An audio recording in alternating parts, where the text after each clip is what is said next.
Welcome back to the channel, everyone. Once again, it's time for Papa's Comic Books, coffee, and more.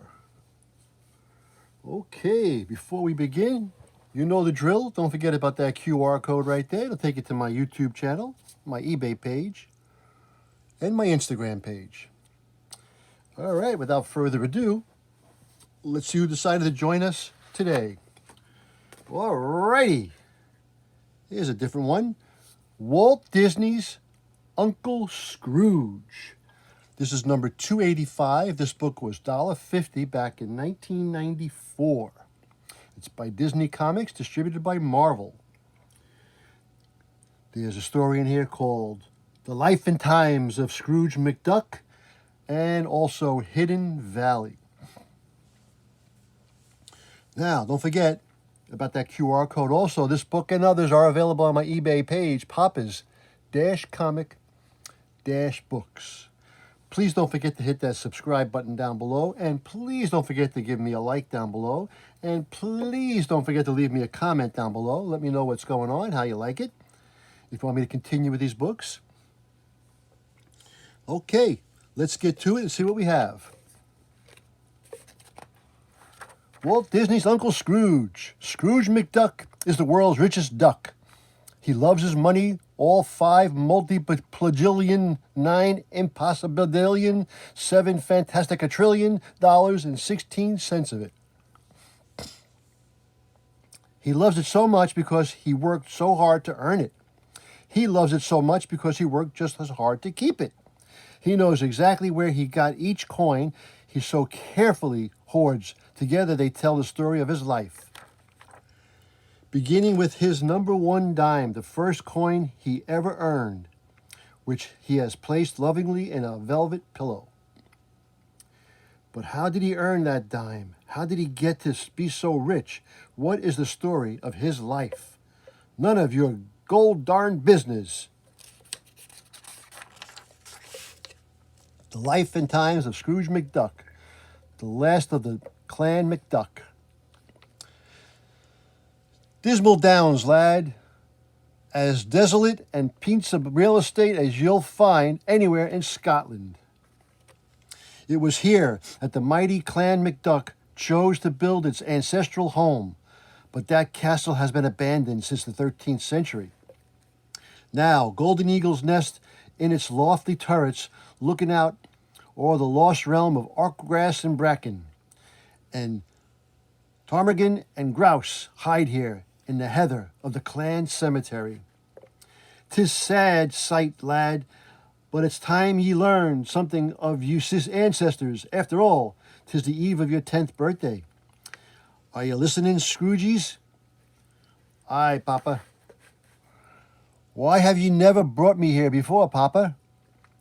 'Tis a long trip from Glasgow, just to be reminded of our former glory. And glorious our ancestors were, the only clan tough enough to tame Dismal Downs. The vast moor is still our land, but no McDuck has dared live here since the days of the Hound?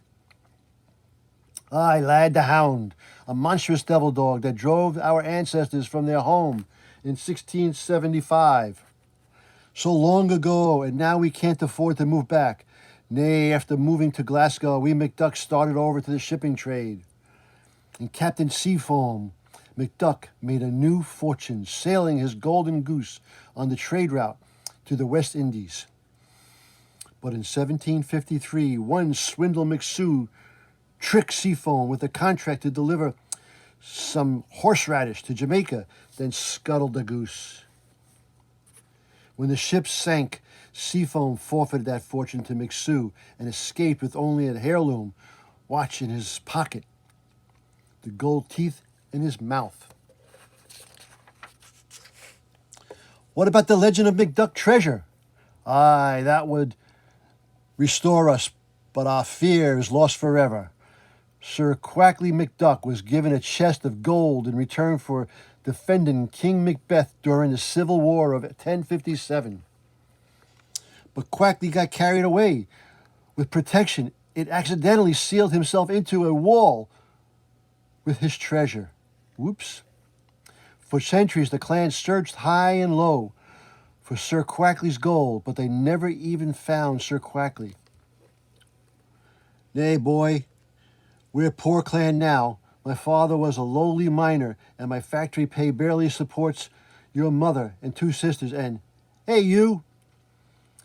'Tis the Whiskervilles. They've grazed their sheep on our land since McDucks were chased out.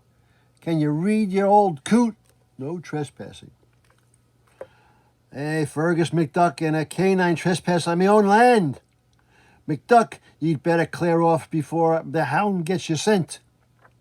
Ah, no afeard or no silly legend. I good mind to poke your eye. Let's be on our way, Scroogey. I think I hear your mama calling. From way back in Glasgow? Har har, the hound costume works just as well as it did 200 years ago. And why not? The McDucks will never recover from that humiliation that night in Glasgow. McDuck's dinner takes such from those lowlander Whiskervilles. Let's go box their floppy ears. Uncle Jake's right, Papa. Now, Scrooge, with your Uncle Pothole moved to America, that leaves only your Papa and Uncle Jake. Not much of a fighting clan McDuck. We don't leave Scroogey much to be proud of, nor we Hortense or Matilda either. Our chances have all passed by, Jake. What are you making, Papa? A shoe-shine kit for Scroogey's birthday. Maybe it'll teach the lad to make something of himself. Maybe he'll make the name McDuck respectable again. He's our clan's last hope. Aye, and with equipment like that, he'll someday become a millionaire. No need to be sarcastic, Jake. But the truth be known, Fergus' idea is to inspire Scrooge wasn't worth a dime. It was worth the dime. The next morning. Made any money with your new shoeshine kit, Scrooge lad?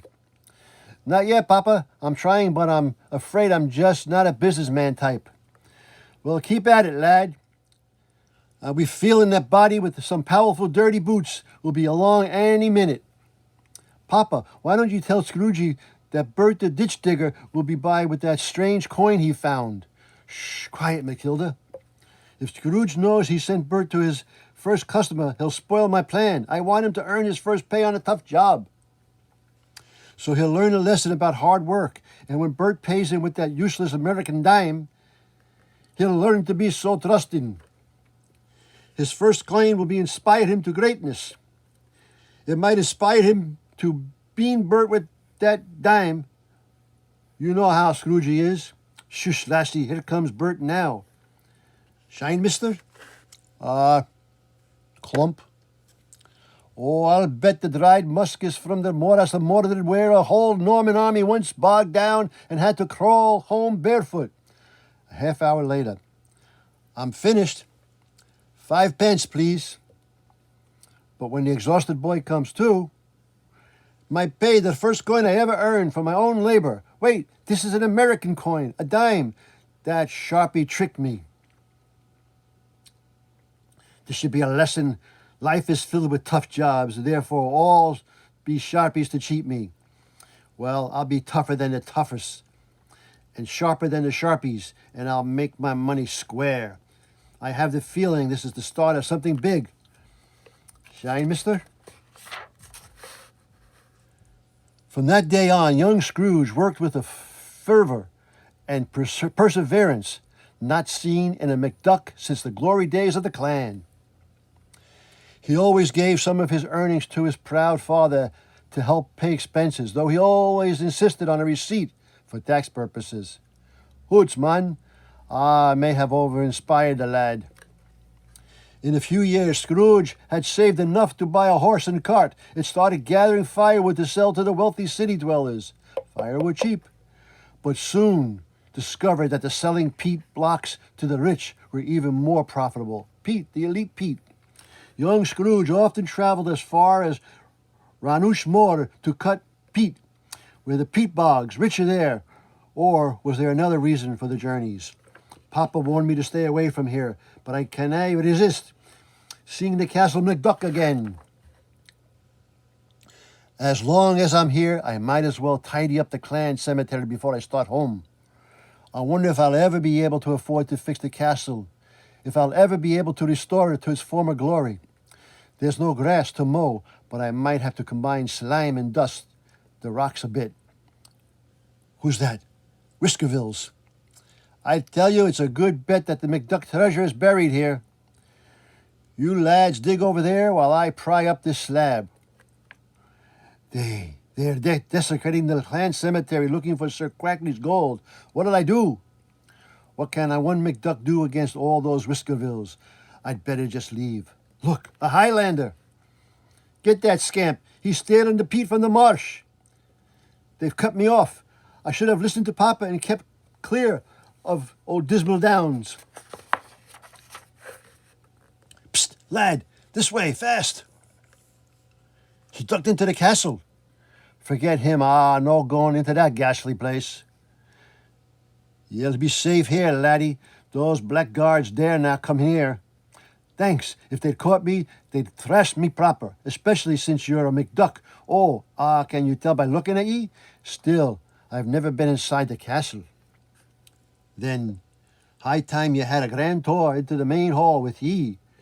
Great hunk. It must look just as it did the day my ancestors left. Nobody comes near the place, especially not those craven Whiskervilles. Did McDucks wear those huge suits of armor? Not the entire suits, lad. Enemy helmets were no designed for low-angle viewing. That's why the McDucks were such fearsome warriors. The McDuck on the tapestry didn't do so well.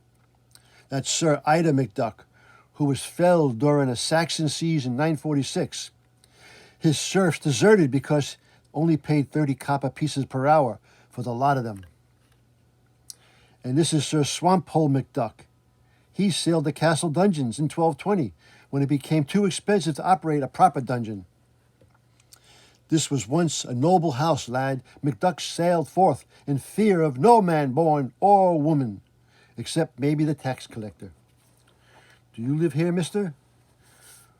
Well, I wouldn't say that, but I do watch over the place and bash a Whiskerville now and then. Why, are you a McDuck? How could I be a McDuck? You know that your papa and your uncles are the last McDuck men besides you. And what, old ye lad, will you be restored to glory? I've already begun my fortune. See, here's 1 dime. Good lad, by your will nae gain much glory hauling peat and shine moss. There's still a wee dram of inspiration missing from your haggis. That coin, lad, it's not Scottish. Is that the omen you're missing? It's an American coin. I could go to America, the land of opportunity, to seek my fortune, but what would I do there? Wouldn't know, lad, but might your Uncle Pothole need a mate on his riverboat? Yes, I'll do it. America, here I come. But first, there are some thieving Whiskervilles that need some thrashing from a McDuck. What have ye in mind, lad? I need to borrow a suit of armor, some horse armor as well. Borrow away, lad, it's your property. After all, you are the last of the clan McDuck. Last but not least, not from now on. And then shortly, give me a hand with this slab, mates. It's starting to give. Who dares desecrate McDuck graves and such of my gold? What is that? I am invincible. I am doom itself. Gad, the ghostly of Sir Quackley. Aye, run for the hills. They ran so fast they were too quick for the quickstand. I'm on my way to America, mister, but I'll be back someday. That's the McDuck spirit, lad. Good luck.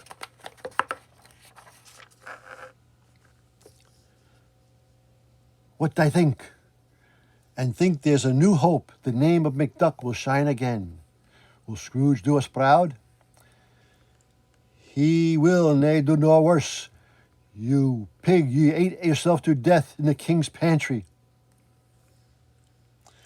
Want to know you saw him where the treasure was hidden? Nay, if Scrooge is to achieve greatness, he must work for it. Only then will he regain our honor. But really, I don't know. I think I look as frightened as all the graveyard nonsense. You're no bony Prince Charlie. Oh, shut up. Leaving the moor that night was a duck who hoped that someday he'd have the wealth to return to Dismal Downs as the new laird of Castle McDuck, and a horse who hoped that when the duck did return, he'd bring a different horse.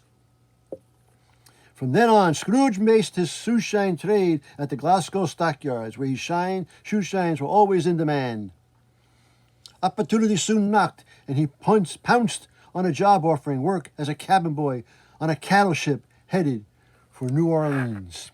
And so, I wish he weren't leaving without his shilling, Scroogey. I have my first dime, Papa. It will see me through. You might need more. Here are the only valuables the clan owns: great-grandfather's gold teeth and his silver pocket watch. I'll never sell the watch, but these choppers are sort of creepy. Goodbye, Scroogey. Bye, Scroogey. My stars are understood. Taking care of Scroogey, dear. Please, Ma, not in front of the cattle. Bye, bye, goodbye, lad. When next you see me, Papa, I'll be a rich man. I wonder, will I be success, or is there nothing waiting for me in America? To be continued. All right, to be continued. Uncle Scrooge in Hidden Valley. There's my booth, boys, filled with the world's most fabulous gem collection. You'd better look quick before a crowd gathers. A crowd has gathered, but it seems to have stopped over there. Once they see these sparkles, their eyes will really pop open. Are very impressive, Uncle Scrooge, but the high-volume hubbub from next door, is simply too compelling to ignore. We've got to go check it out. And furthermore, this giant emerald proves Scrooge McDuck is a second-rate gemologist. Gasp! Only Flinty's short-cutting you down to size, Uncle Scrooge. Button your beak, nephew. You're creating a draft. So, McDuck, are you jealous, or does that sour expression come from swallowing your pride? Neither. You just make me sick. I'll bet you always were a sore loser, Scroogey. I can find an emerald bigger than yours any old time. Like today, for instance. Seeing a flint hearts display reminded me that years ago I discovered some caves in Hachiwawa full of emeralds. I was after gold then, so I passed them up. But now I'm betting we'll find at least one emerald bigger than the whole bin bag's bauble. We're landing in Hachiwawa now. Not a bad flight, just long enough for me to patch up my old backpack. We'll have to rent a Jeep. Best as I can recall, those caves were located about 30 miles due west, deep in the jungle. Naturally, we'll always end up lost in the jungle, right, boys? I'm impressed, Uncle Scrooge. You actually spent money on a map. Sure, back in 1926. But this country hasn't changed very much since then. Oh, sounds like they've built a disco dead ahead. Louie, Louie. No, Donald, that's 100% natural annoyance. The music is caused by the echo of the waterfall's roar reverberating through the caves. It's one of the reasons I never came back to mine the emeralds. Oh, baby. Still getting past it is easy enough. Let's go. Only a miser with dollar signs in his eyes would say easy. Oh, I told you these caves were littered with emeralds. Gasp. You pick 'em up, Donald. I'm saving my back for the king-size specimen. Just remember, you promised me 1% of anything we carry out. This cave is no better. They're still too small. Well, I'm not picky. I'll take them all. Many caves later. Bigger, but still not big enough. Out with the old, in with the new. That was the last cave, Uncle Scrooge. You better go back and fill up your backpack. Not yet, nephew. If we follow the river, we're bound to find another cave, and maybe some giant emeralds. Although it'd be a lot easier if the blasted jungle wasn't in the way. I told you we'd wind up lost in one. Uncle Scrooge, slow down. Doggone it, wait for. Oh, us! Pick yourselves up and follow me, nephews. I've discovered a hidden valley behind the trees. Better to adjust your glasses, Uncle Scrooge. There aren't any trees at all. They're more like giant blades of grass. Well, so much the better, boys. If we landed in a place where even the grass is king size, then I'll wager that other green things like emeralds are too. And there's the place to look for them, in that cave right over there. Ah, hear that? How could we miss it? Sounds like the Beagle Boys' Paul Bunyan machine. Walk, it's worse than the Beagle Boys.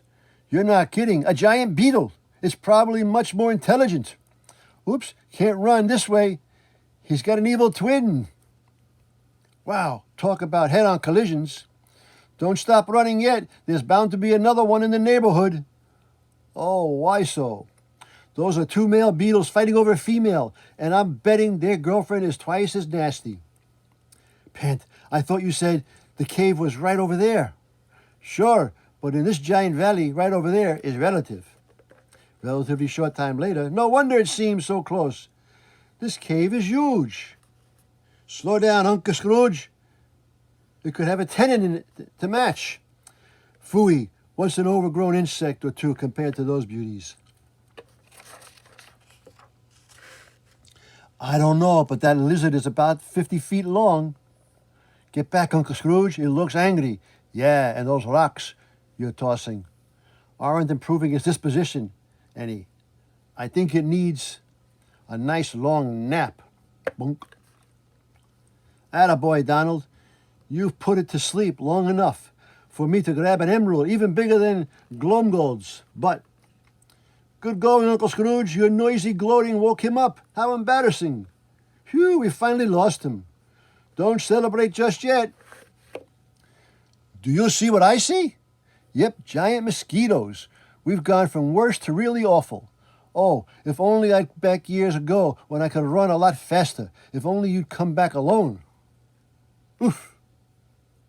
Ah, even the vegetables hurt here.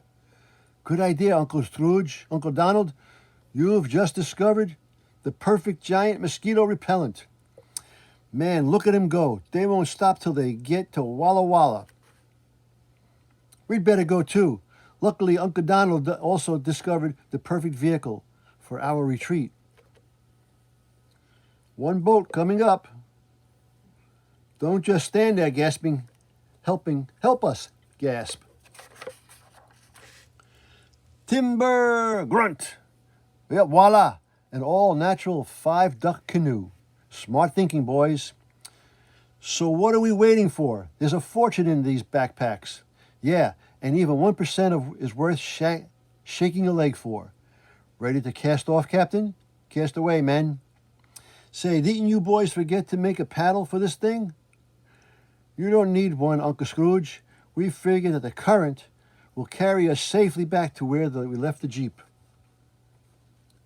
Arg, tell that to him. A water snake the size of a sea serpent? That does it. Everything's after my 1%. And I'm getting fed up with it. Take this.